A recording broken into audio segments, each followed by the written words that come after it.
السلام علیکم ورحمۃ اللہ وبرکاتہ۔ امید ہے آپ سب خیریت سے ہوں گے۔ آج جس موضوع کے بارے میں بات کرنے جا رہی ہوں وہ ہے بسم اللہ کی فضیلت اور اس سے متعلق چند واقعات۔ آپ صلی اللہ علیہ وسلم نے ارشاد فرمایا کہ ہر اہم کام جو اللہ تعالیٰ کے نام سے شروع نہ کیا جائے وہ ادھورا اور ناقص رہتا ہے۔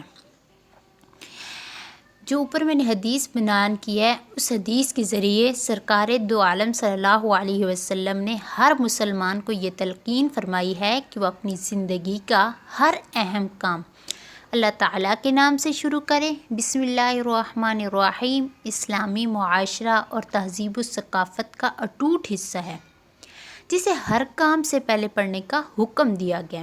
صبح کو بستر سے بیدار ہوتے وقت، طہارت خانے میں جاتے وقت، غسل خانے سے نکلتے وقت، کھانے پینے کے وقت، بازار جانے کے وقت، مسجد میں داخل ہونے سے پہلے، مسجد سے نکلتے وقت، کپڑے پہنتے وقت، گاڑی چلاتے وقت، سوار ہوتے وقت، سواری سے اترتے وقت، گھر میں داخل ہوتے وقت، گھر سے نکلتے وقت، تمام اوقات و احوال میں یہ کلمہ ہم سے کہلوایا جا رہا ہے، کیونکہ ہماری یہ روزمرہ زندگی کے اصول ہیں کہ ہم گھر سے باہر بھی جاتے ہیں، گھر میں داخل ہوتے ہیں، سواری پر سوار ہوتے ہیں، سیڑھیاں چڑھ رہے ہیں، سیڑھیاں اتر رہے ہیں، تمام۔ اس لیے ہر مسلمان کو اس سنت کی اتباع کرتے ہوئے بسم اللہ سے کام شروع کرنے کی عادت ڈالنی چاہیے۔ اگر اسے اپنے روزمرہ کے معمولات میں شامل کر لیا جائے تو یہ ایک ایسا عمل ہے جس میں محنت اور دشواری تو کچھ بھی نہیں، لیکن ثواب اور نیکیوں میں مسلسل اضافہ ہوتا رہے گا، بلکہ اس عمل کی برکت سے ہمارے دنیاوی کام بذات خود عبادت بن جائیں گے، کیونکہ بسم اللہ اسلام کی نشانی اور علامت ہے۔ جس طرح کسی کارخانہ کے تمام محصولات اور سامان پر اس کارخانہ کی علامت ثبت ہوتی ہے، یعنی اس پر ایک علامت اور مہر لگا دی جاتی ہے۔ جیسے مختلف کمپنیوں کی ہمارے پاس چیزیں آتی ہیں تو ان پر مہر لگی ہوتی ہے کہ یہ فلاں کمپنی کی چیز ہے۔ اسی طرح سے مسلمانوں کے تمام چھوٹے بڑے کاموں پر بسم اللہ کی مہر اور علامت ثبت ہونی چاہیے، ورنہ مسلمانوں کے کاموں کی اسلامی شناخت نہیں ہو پائے گی۔ اپنے بچوں کو اس بات کی تلقین کریں اور اس بات کی عادت ڈالیں کہ وہ ہر کام کے شروع میں بسم اللہ الرحمن الرحیم پڑھیں، یہاں تک کہ بچہ جب شروع میں پہلا کلمہ اور پہلا لفظ بولنا شروع کرے تو وہ لفظ اللہ ہو۔ جب بچہ پہلا لفظ اللہ بولتا ہے تو اللہ تعالیٰ اس کے والدین کے سارے پچھلے صغیرہ گناہ معاف فرما دیتے ہیں، یعنی جس طرح حج کر کے انسان آتا ہے تو تمام صغیرہ گناہوں سے پاک ہوتا ہے، اسی طرح جب بچہ بولتا ہے اور وہ پہلا لفظ اللہ بولتا ہے تو تمام صغیرہ گناہ اللہ تعالیٰ اس کے والدین کے معاف فرما دیتے ہیں۔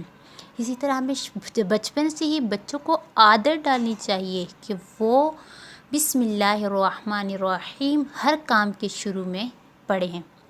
اس کی عادت کے وہ پابند ہو جائیں گے تو بڑے ہو کر بھی وہ مستقل طور پر اس عادت کے پابند رہیں گے اور اس کا اجر ان کے والدین کو بھی ملتا رہے گا۔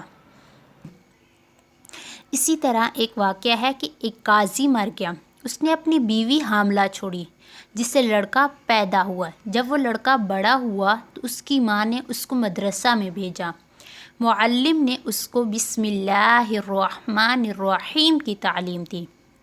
اللہ تعالیٰ نے اس کے باپ سے عذاب اٹھا لیا اور فرمایا، اے جبرائیل، ہمیں یہ مناسب نہیں ہے کہ جس کا لڑکا ہمارا ذکر کرے وہ ہمارے عذاب میں رہے، تم اس کے پاس جاؤ اور اس کو لڑکے کی مبارکباد دو۔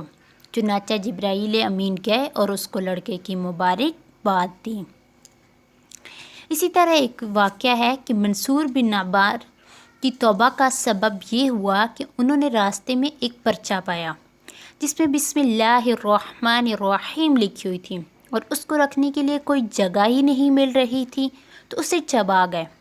رات کو خواب میں دیکھا ایک قائل کہہ رہا ہے، اس پرچہ کے احترام و اعزاز کے سبب حق تعالیٰ نے تجھ پر حکمت کے دروازے کھول دیے ہیں۔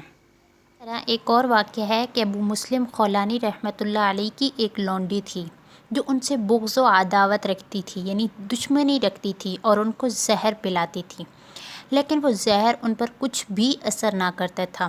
جب اس طرح ایک عرصہ گزر گیا تو اس لونڈی نے ابو مسلم سے پوچھا، میں نے تمہیں زمانہ دراز تک زہر پلایا مگر وہ تم پر اثر انداز ہی نہیں ہوا۔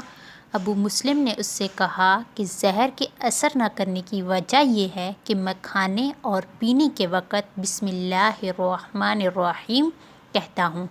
پھر انہوں نے اس لونڈی کو آزاد کر دی۔ واللہ اعلم بالصواب۔ امید ہے آپ کو یہ ویڈیو پسند آئی ہے۔ اگر اسے پسند آئی ہے تو لائک شیئر ضرور کیجیے گا اور کمنٹ میں اپنی رائے کا اظہار ضرور کیجیے گا۔ جزاک اللہ، فی امان اللہ۔